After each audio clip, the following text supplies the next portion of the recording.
रात के ठीक 12 बजे मेरे फोन पर एक गुमनाम नंबर से कॉल आई और जैसे ही मैंने फोन उठाया दूसरी तरफ से सर्द करख्त आवाज आई, तुमने उसे क्यों मारा? मेरे जिस्म में सर्द लहर दौड़ गई। मैंने फोन बंद कर दिया मगर दिल की धड़कन काबू से बाहर थी।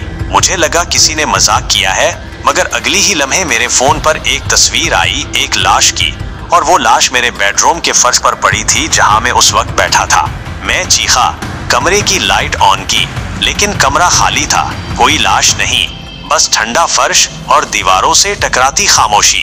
फोन दोबारा बजा और आवाज आई, तुम वक्त के अंदर सच ना बोले तो अगली तस्वीर में तुम होगे। मैंने दरवाजा खोला, बाहर अंधेरा था, जैसे सारी दुनिया मेरी आंखों से छुप रही हो। मैं नीचे भागा, माँ को आवाज दी, मगर घर में कोई जवाब नहीं आया, सब गायब थे। मैं पागलों की तरह घर के कोने कोने में गया, लेकिन कुछ नहीं मिला। और अगर तुम भी ऐसी कहानियां सुनना चाहते हो तो चैनल को सब्सक्राइब करो ताकि तुम अगली बार भी बच ना सको। अचानक मेरे फोन पर एक लोकेशन शेयर हुई, शहर से बाहर एक पुराना कब्रिस्तान। मैं पागलों की तरह गाड़ी में बैठा और इस तरफ निकल गया। बारिश होने लगी, सड़कों पर धुंध छा गई, लेकिन मैं चलता रहा।